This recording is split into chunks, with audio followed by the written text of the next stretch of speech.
City Talks with Reuben Abati. Today we have a very special guest, Malam Garba Shehu. Of course, you all know who Malam Garba Shehu is. Malam Garba Shehu.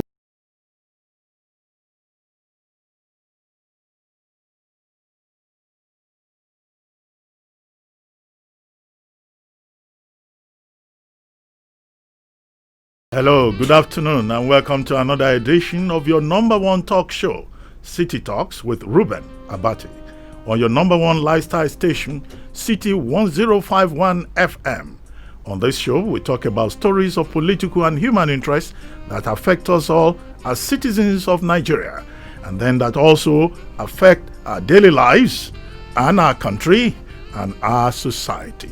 City Talks with Reuben Abati. Today we have a very special guest, another very distinguished Nigerian, a veteran editor, a veteran newspaper columnist, a highly experienced public communication expert, and a man who is today carrying out a very important assignment for Nigeria. He's none other than Malam Garba Shehu.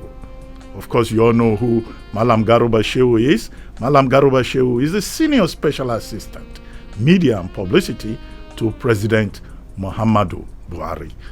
Before taking that position, Malam Garba Shehu was the president of the Nigerian Guild of Editors. So I call him my president, but in this case, he's the president with a small p. He is now working for the president of Nigeria. Welcome to City Talks with Reuben Abati. Yes, I'm with you, Reuben. Okay. You listen? Yeah. Thank you very much for honoring our invitation. So the program will start right away. I'm sure that many of our listeners are excited and they would like to hear from you. Now, let's start with the main issue of the day, the hike in electricity tariffs and the pump price of fuel. The second one as a result of the removal of fuel subsidy. As you know, the Trade Union Congress has served notice of strike. The Nigerian Labour Congress is also saying that Labour will shut down Nigeria within the next 2 weeks. And what is their demand? They are asking for a cancellation of the hike in electricity tariffs and a suspension of the increase in the pump price of fuel. They argue that even if these are good ideas to sustain the country, that the timing is wrong and that the government could not be imposing more hardship on the people. Of course, you have been quoted as saying that the people should take it or leave it, that after all, at a time, they were buying petrol at 600 naira per litre. What is government considering? Will government listen to Labour and reverse itself on these two issues? Thank you again for giving us this opportunity to offer explanations to Nigerians on these burning issues. Now, government is talking to Labour, and we are optimistic that a common position will be reached in the best interest of the country. These measures you have mentioned have been necessitated by the dire circumstance in which the country's economy is in. I will give you the example of power which you mentioned. This country, the Buhari administration found in place a fact fully established on the ground that power generation had been privatized, and so is distribution in our cities. So it is a largely privatized sector, and the limitation, the role of government in the power sector is largely now one of transmission, taking power from those who generate to those who distribute in our cities and in our towns. When you consider that the power generation companies, they produce power worth about 45 billion naira every month, which they pass down to the distributors. At the end of each month, the distributors sell power and come back with about 15 billion naira. The question to ask is, where is 30 billion naira? 30 billion naira is money lost and has to be paid for by someone. And government has been subsidizing by paying so that generation will continue. Now, the circumstances of COVID economy has imposed hardships on all nations of the world. not least this country. In fact, if you look at the numbers today, Nigeria is better off than most other nations. In the last 3 months, our economy came down by 6.1%. The US is as high as 35% or thereabout, UK 20%, South Africa 51 to 55%. So we are really not as worse off as most other nations are. So the government has lost revenue up to 60 to 66% of money, and as taxes and oil income is lost today. So what the government is saying is that we don't have the money to fund power subsidy up to 30 billion naira every month. So something has to give. And you can see that the thing has been so compassionately done that the government devised a scheme by which the poorer people, members of the community, those in areas that get less than 12 hours of power of electricity per day, they are to pay nothing more than they have paid previously. It is those who enjoy power above 12 hours. And I tell you, there are parts of the country, they get up to 24 hours in a day. Those are the ones that will pay more.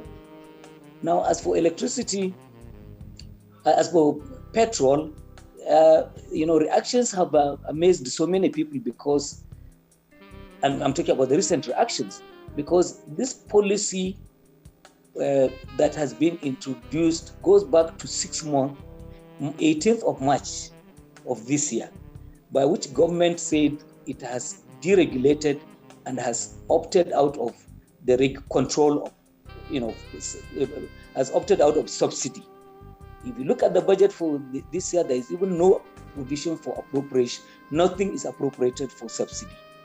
Now, at the time that government said we are allowing market forces to determine these prices, actually Nigerians gained a relief because global crude oil prices in the world had gone down, and on account of which also refined petroleum had come down in many capitals in many parts of the world. When this policy was introduced in March this year, prices came down from 145 naira to 125. And a little while after that period, these prices came down to 121 naira 50 kobo. And Nigerians were delighted. They are cheering and say, so we now belong to an ecosystem which gives you are right. If the prices are down, you enjoy. Well, when they are up, you obviously will have to pay. Again, after a little while, this thing came down. You went up to 123.50. But because that increase was not much, Nigerians didn't really bother. Now, this thing about 162 has made Nigerians to forget that actually they had enjoyed the relief from lower prices arising from deregulation.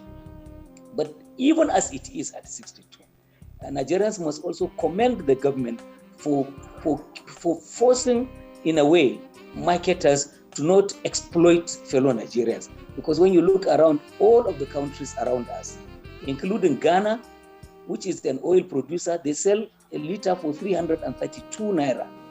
Niger Republic, our neighbor here, is 340 something naira.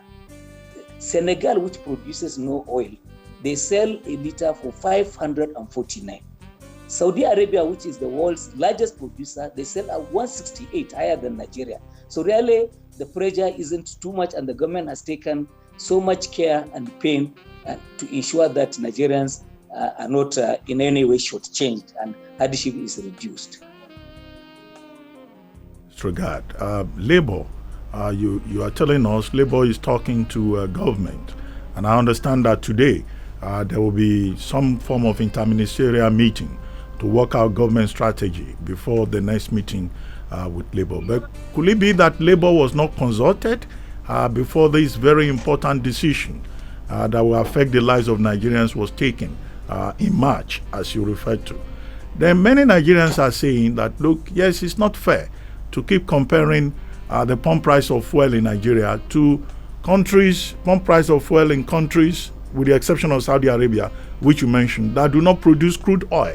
That here in Nigeria we produce crude oil, but we have refineries that are posting losses on a consistent basis. I mean, over the years, the government will have spent over 500 billion on turnaround maintenance, and these refineries are still not functioning. Even when they do, it's at below capacity. Now the federal government is talking about a proposal to spend 600 billion on these refineries between 2021 and 2023. Why can't we get the refineries to work? Perhaps if the refineries work, we will not be in this kind of situation. Perhaps fuel price will even be far cheaper. What do you say to that? Okay, let me begin by saying that communication between government and labor had taken place before now, and it is still ongoing, and it is encouraging because as Nigerians, we will be able to come to common terms on all of these matters. Now, we must also reason with labor that they are also responding to impulses, some of them within the labor movement, sometimes even from outside. And in all its history in the country, labor has been actively involved in the affairs of the public, and we do not expect that it will not be so this time around. But as Nigerians, I keep saying, we will agree with them. Hopefully, there will be common terms and we'll come to a peaceful settlement. Now, yes, it is true Nigeria produces crude oil, but then two things that I will say. One is that this crude oil is produced at a cost, and there must be cost recovery. And when you look at our technical costs, they are among the highest all over the world. Of course, under this administration, these costs have come down. More will still come down. But it is not true that it is only that we're selling above countries, the same minus Saudi Arabia, countries that produce oil. I mentioned Niger and Ghana specifically, knowing full well that they also produce oil and they sell higher than what we sell in Nigeria. So what the government of Nigeria wants to do is cost recovery for importers and the margin of profit that is very marginal. If they are allowed, marketers can charge as high as the sky, but they will not be allowed because we have a PPRA which is put in place, and they will ensure that prices are kept within reasonable limits. Yes, you have mentioned the thing about refineries. They ought to be working, and this has been proven in the past. They had worked before and they had produced sufficient refined products to the point that we were even exporting 150,000 liters of refined petrol per day at some point in the history of this country. But so much has changed from then to now.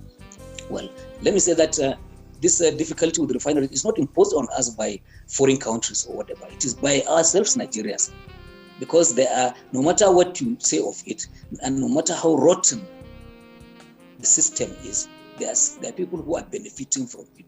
Easy for NNPC to transport either crude oil to Kaduna refinery or refined petrol products to the various oil depots scattered across the country, because saboteurs are there and they break these pipelines and they steal crude or refined petroleum products. So much is going on, and the loss is enormous. For the meantime, the authorities have found it worthwhile that they import much of the refined product that we use. I assure you this is a temporary measure. Refineries will be fixed, and even where the government refineries don't provide the service to the nation, there are businessmen. The Dangote refinery, the biggest that we have, will produce from next year, and we are hoping that with all of the modular refineries that have been licensed in Niger Delta, will be exporting refined products from this country. Nigerians are saying that there is hunger in the land and that food inflation has gone up. Well, on food inflation, it's not even Nigerians saying that. The National Bureau of Statistics has pointed out that food inflation in July was 15.48%. Now it is 16% as at August, and it could get worse because headline inflation 12.82 in July is now 13.22, and the CBN says by December we may be looking at even 14% headline inflation rate. But government talks about food security, food sufficiency. Do we really have food security in Nigeria?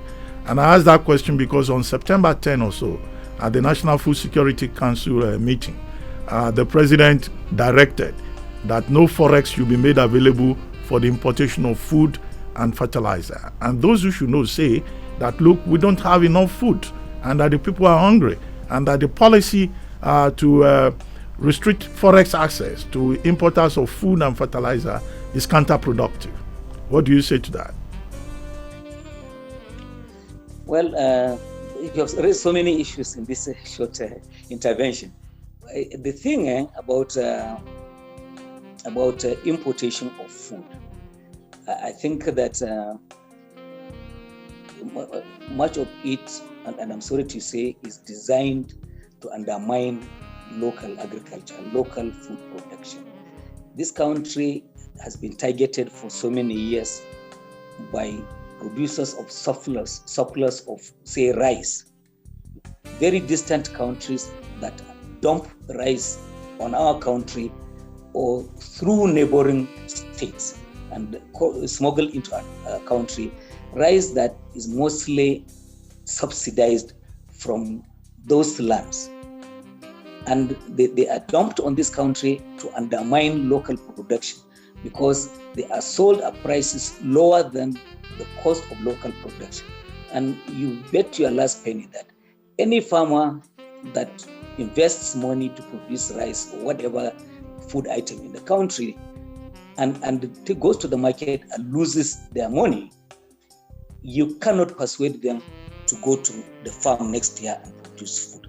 So the policies of government aimed at curtailing the export of jobs and unnecessary wastage of foreign exchange because before this time, this country spent $5 million every day to import rice. With the policies put in place by the Nigerian government, we no longer need to pay to buy rice from outside the country.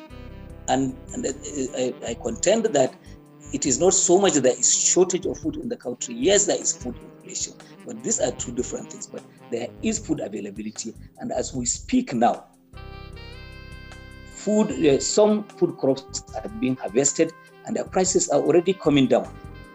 Now, we hope that they will continue to come down because as more crops are taken from the farms back home, it will continue to come down. Would the inflation get worse? Well, the numbers that you peddled, whether NBS, CBN, they are entitled to their own numbers.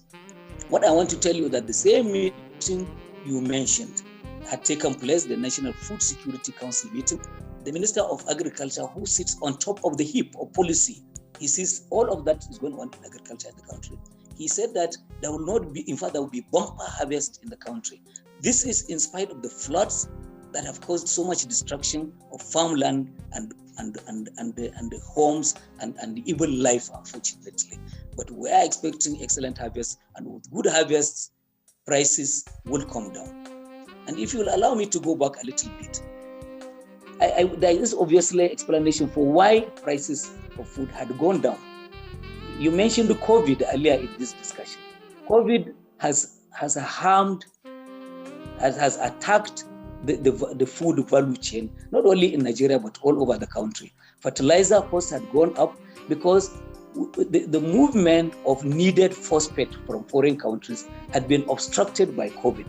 Movement of fertilizer in the country or raw materials for its production had been hampered by state blockage of boundaries. All of these things are easing up now, and the resumption, the production is resuming. And in the same way fertilizer was affected, so also was the price of the food item affected, because farmers had seen their crops, products rot away in farmland because they couldn't move them out because of the lockdown. And the consumers in parts of the country that needed to have food items, they couldn't access them because their trailers and all of that had been blocked on roads. In fact, the federal government and the Ministry of Industry, Trade and Investment had to set up a special task force for the clearance of manufactured goods and food items from state to state during the lockdown. Even then, did they succeed 100? They did their best, but there were still difficulties. Well, Garba Shehu, some Nigerians insist that, well, a bag of rice that used to be about 30,000 naira about 2 months ago is now about 35,000 naira, which is higher than the minimum wage. The average Nigerian, the minimum wage cannot even buy a bag of rice. And we are likely to have crisis with the supply of rice now that the flood damaged about 500,000 hectares of rice fields around Kebbi and Jigawa states. But, well, I don't know the products that you say the prices are going down, but at least rice is one example. Now, let's discuss something else. Recently, you had what I could put in quotes, an altercation with former President of Nigeria, Chief Olusegun Obasanjo. And recently, again, Professor Wole Soyinka also responded. I recall in April, you and Professor Wole Soyinka, you had some argument. And some people are saying it looks like you don't like anybody to even criticize government or express an opinion. And are you calling President Obasanjo as a divider-in-chief and as a man who is seeking self-gratification and attention? Maybe a bit too harsh. And I know in April you also dismissed Professor Wole Soyinka as a writer of fiction that should not be trusted by anybody. What do you say to your critics who think that yourself and your other colleagues are too harsh and emotional when you respond to critics of the government? Okay. I will first of all go back to the summary you gave to the issue of food, our discussion on food prices before I proceed. Just 2 points that I wish to make. I still believe that we should not depend on online or newspaper food prices. The real price that is actual is the one that is there in the market. I think that editors and reporters should leave their comfortable offices and go to the market, and they will see that the prices of food items, rice, if I use Canva as the index market, rice was 25,000. Go and see it's 20,000 now. It is still not ideal, but there are changes that are being noticed. And yes, floods have damaged the farmland in Jigawa, Kebbi, and a number of states. The encouraging information available to government is that the rainy season has been so good in most parts of the country, even in the southwest where there was an early drought, delayed rainfall, and all of that. We are hoping that the rains have been so good. We are expecting bumper harvest, so it will be made up for from those parts of the country that are well served by the good rains. Now, you mentioned the thing about President Obasanjo, and our position was a number of times we had ignored Chief Obasanjo and even Professor Soyinka. You have said we don't respond to them all the time, but this time we need to do that because it pained us also. President Obasanjo is much respected by everyone. If I tell you this, I think that if you say who are the two perhaps most respected Nigerians in the country who served in the military, I'm telling you, President Buhari mentioned Chief Obasanjo first, and perhaps General Tiwa and Jumada. So Obasanjo, he sees him as somebody who had bossed him, had visibility, and he discharged his obligation to the nation as best as anybody could have done. So he respects him so much. But our concern is for the fact that Chief Obasanjo, who had disdained groups such as Afenifere, he had disdained groups such as all of those ethnic, nationalists and religious nationalists as well. He fought them as president, and he never spared them. What we are saying is that isn't there some kind of degeneracy in a leader so held aloft that is coming down to the level of tribal groups, that he's the organizer of tribal movements in the that's beneath Chief Olusegun Obasanjo, and he has been very inspiring of President Obasanjo, of President Muhammadu Buhari. But Buhari is not his only victim. There is no leader this country that had since he left office that he never disparaged in so damaging way. And he looked for your moment of weakness. He watches you and sees that this is the moment you are vulnerable. And he launches his attack. And Reuben, you are in government. You are a witness to some of these things also. With the President Jonathan, with the President Erdogan. Before all of that, Abdusalami Abubakar, with the Abacha had to put him had to put in prison. Obasanjo, he Babangida, he never spared President Babangida, and so was he against Alhaji Shehu Shagari. So it is as if after him, Nigeria would never have any good leader, and that the record, he said, must never be surpassed by anybody. Anybody is striving to record something to best Obasanjo's record, no, he will draw his ire and he will pull him down. This is what is going on. As for Professor Soyinka, I didn't answer him, and I think that Femi, who responded to what he said lately, was as polite as anybody could be. Soyinka is a critic and he criticizes every administration, and we take it. When he said those things about, and we said that he peddled the fiction above science, the truth has to be said. This country is confronted with COVID and all of the things that came with human casualty and damage to economy. And the scientists are saying, this is the way to go. Lockdown and restrict movement. And Soyinka said, no, we are a federal system, and the federal government in Abuja has no business asking Ogun and Lagos to lock down. And in any case, we are saying that for Americans who are reading the Riot Act to Nigeria, we are also praying for you, because there is as much concern about your own election than that is not even here. In America, it is secretaries of state. Secretaries of state decide that they are the ones who conduct elections, who regulate it. Some of them are partisan. They are products of the political system. They belong to political parties. In the case of Nigeria, we have an independent electoral commission, insulated from interference by law. And the role of government is only of facilitation. National Assembly to make laws, appropriate funds, and for the government to release in full. Nigerian government cannot dictate to INEC to declare this candidate or that candidate elected or unelected. So I think that some countries that are trying to lecture us, they probably look at the mirror. It is their face that they will see in that mirror.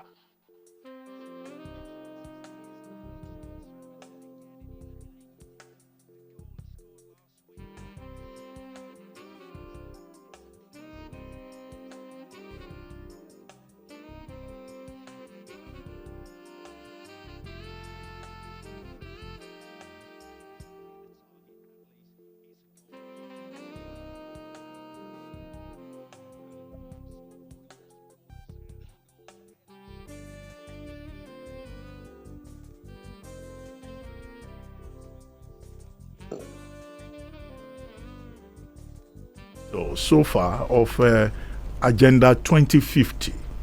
The Central Working Group and the steering committee of that group was inaugurated the other day by the president. And this committee is to take us beyond Vision 2020 and the Economic Recovery and Growth Program 2017 to 2020. When we are now talking about Agenda 2050, is there involved in this an admission of the failure of Vision 2020? No, on the contrary, it is one to say that the era of planning is now back, that we cannot continue to drift aimlessly without necessary plans. Look at countries with planned economies. China, for instance, is such a model for all countries of the world to copy, and they are doing so well planning. We are doing short-term planning, 2 years and 3 years, and we had done 2020. If you look at the calendar, 2020 has come to its end. So the thing to do is to reflect on what has the nation achieved from Vision 2020. I honestly agree with you that there probably hasn't been a faithful implementation of all of the goals that have been set from commencement of Vision 2020 to the present moment. Now, the thing to do is reflect on past failures, learn from those mistakes, and now do another long-term plan that will take us to 2050. Set goals that are achievable and set targets and mark those targets and ensure compliance. So we are back to the era of a serious plan, and this is the point I want to make. Taking calls from the public. Again, the number to call is 0700-1051-1051. And our guest on City Talks with Reuben Abati today is Malam Garba Shehu. Well, looks like there is someone on the line. Hello? Hello, good afternoon. Please identify yourself, your location, and ask your question. Good afternoon, Mr. Abati and Mr. Shehu. You have a Silver calling right now from Maui, Ogun State. Good afternoon, sir. Good afternoon. Number one, I want to disagree with Mr. Shehu on the issue of the food inflation.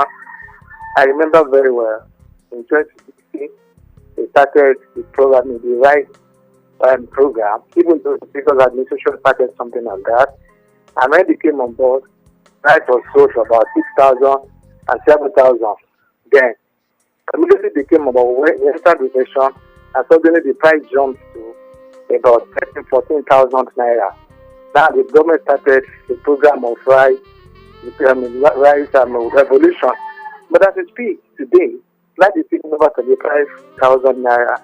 Because I can also tell you that about a year ago, when they started the issue of the border closure, rice was about 17,000.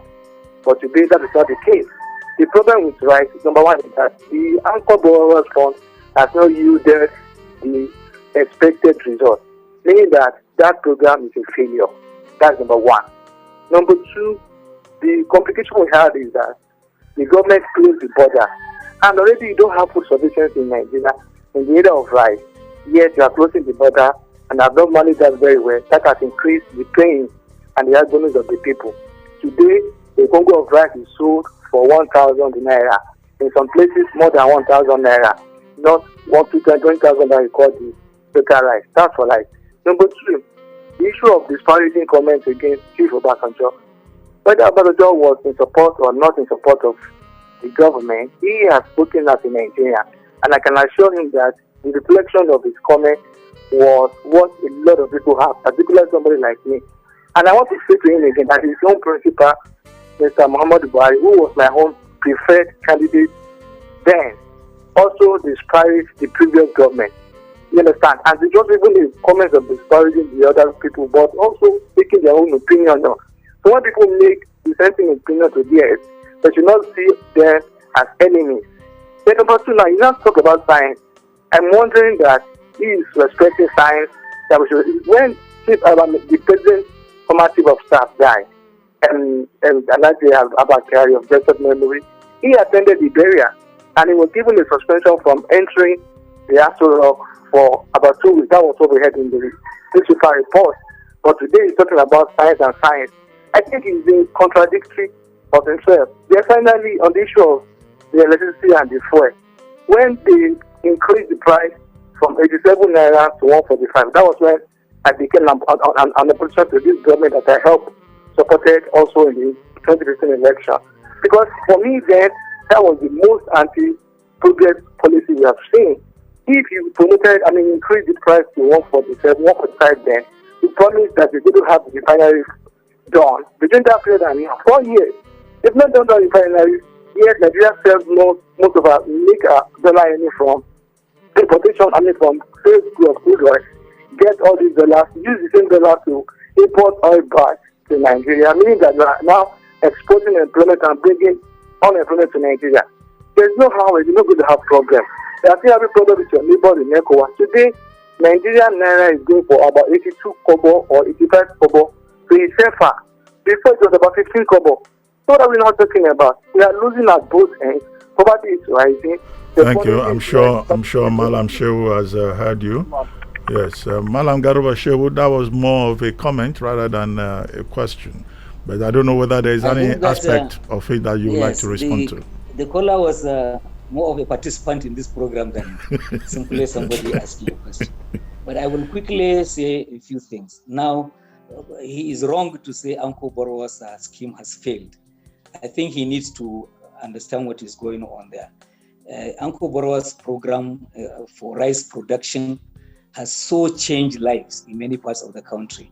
In fact, only last year or so, I thought that the newspapers were celebrating, the arrival of 250 millionaires. People who didn't have money had graduated from poverty to becoming millionaires. A lot has changed. If you check the list, people who go on annual pilgrimages, the Hajj and all of that, it is farmers who are growing rice. The program has been so successful now, it has now been extended to cotton and cocoa and oil palm and the other cash crops. So we are making progress. He said the border closure has added to our pain. Border closure has eased hardship in many respects because it wasn't just about food smuggling. Weapons were being trafficked into the country that were feeding the intercommunal crisis and banditry. Drugs were coming in. In fact, our young women were being trafficked to foreign countries. So all of these numbers, I think that he needs to read these things that are going on. They have all come down. High price of rice has nothing to do with border closure.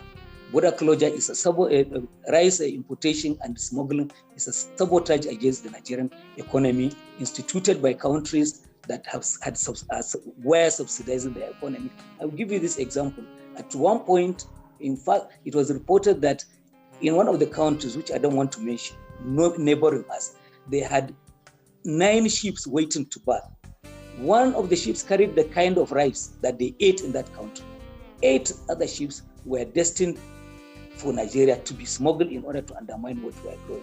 And a lot of factory rice producing schemes are being closed down in some of these Far Asian countries because they were set up purposely to market in Nigeria and undermine what we are doing. We are doing well. More than 90% of our food requirement is being met domestically, and we continue to improve on that. Now, Malam Shehu, we have another caller on the line. Okay, fine. Yes. Okay. Hello? Hello? Hello? Hello? Yeah, please identify yourself and but please keep it short and simple so that we can have other people participate in the program. Okay. I think my name is Chief Ike Chukwukafu. Welcome to City Talks. Hello? Yes. I Most of the things Malam Garba Shehu was explaining to me look as if it is hype. What we are talking is practical thing on ground. They are selling rice for 27,000 and they are paying somebody 30,000 naira. How are you going to follow up? So what I'm talking about is practical. It's not just coming on the radar. How can you? They're selling canoes 20,000 naira. You can't use canoes to make example. If 20 is too high, or even where the consumption is more in Lagos, where they say 27,000 and they pay 30,000 naira. How can you compare? Where do you start? You should do you hear me? Do you know what I'm talking? Okafo, yes. Hello? Yes, Chief Okafo, yes, where do you something done so that the thing will be practical, not just coming to talk and Okay, Malam Garba Shehu heard you clearly there. Is there any other caller on the line? Yes, please identify yourself and please keep it short and simple. Yeah, good afternoon, Reuben Abati. Good afternoon, our Garba Shehu. My question to our guy is sometimes when there is a constructive criticism to the government, we expected him to not even reply, to maybe to look at the issues and follow it appropriately, but not that to begin to join the issues with those who are criticizing the government. What is his take on that? God bless Nigeria in Jesus' name. Malam Garba Shehu, you heard him. He said that he doesn't expect you to respond to every criticism. Yes. Okay, we certainly don't. if he sees the barrage of criticism that the administration is coming under, and the volume of our responses, he certainly will convince himself that this is not a government that is intolerant of criticism.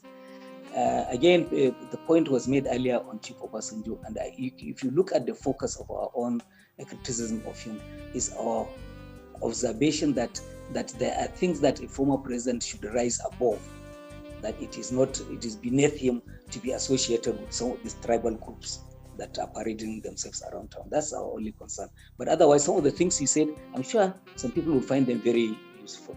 And as for Musa Okafo, who said rise is 27 in Lagos and so on, and let me say that a lot of the difficulties we face are man-made in the country. And the government is studying a situation in which, as a matter of fact, as we speak now, there are foreigners that are involved in the racketeering of food. They buy food items and they hide them in order to escalate prices. Go to the index market in Kano. These prices that we're talking about are real. It's not as if they are not true. But the thing is that we create hardships for one another, and I think that some of these things are social, they are communal, and our people must have the fear of God and have self-pity fellow human beings. They should make it easy for other human beings to live.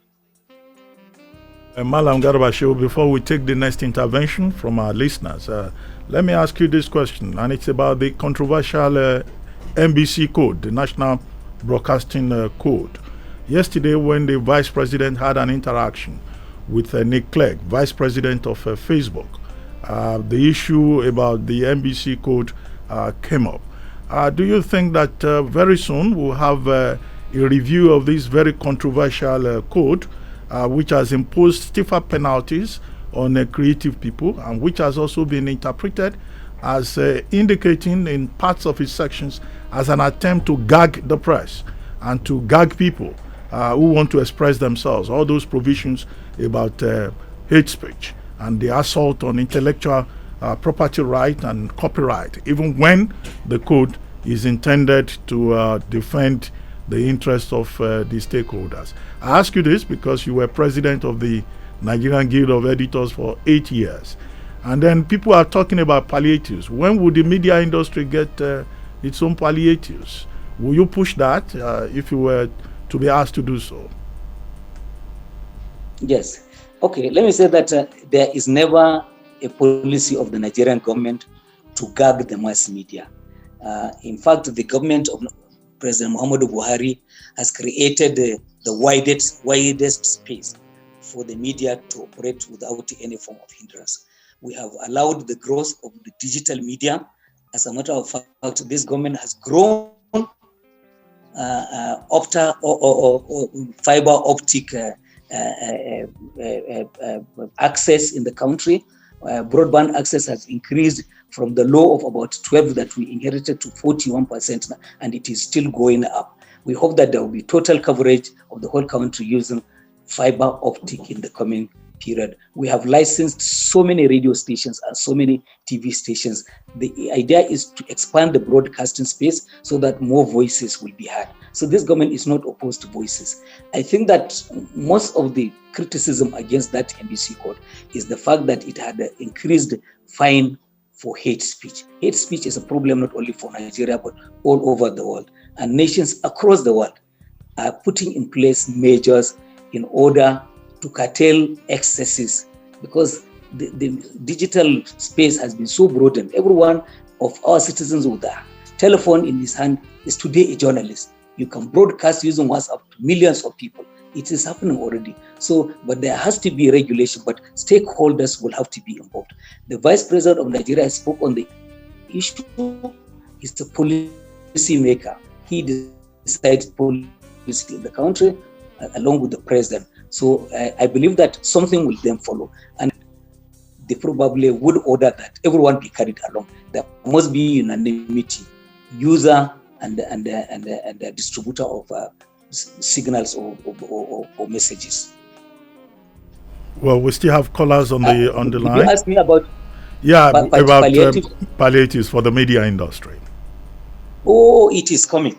It is coming because this 2.3 trillion naira that has been earmarked for to put the economy back on the path of growth arising from damage to it by COVID it has a universal appeal, and everyone has a role, has a place in it. And the media, at some point, I'm aware that the media had been asked by the Vice President of Nigeria to present what they think can be done by the Nigerian government. I don't know whether the Vice President has received all of that, but we are in full support of palliatives in the media, because without the media, there cannot be society. Well, we have another caller on the line. Good afternoon. Good afternoon. Yes, please, could you identify yourself and make your contribution quickly? My name is Lati. I'm coming from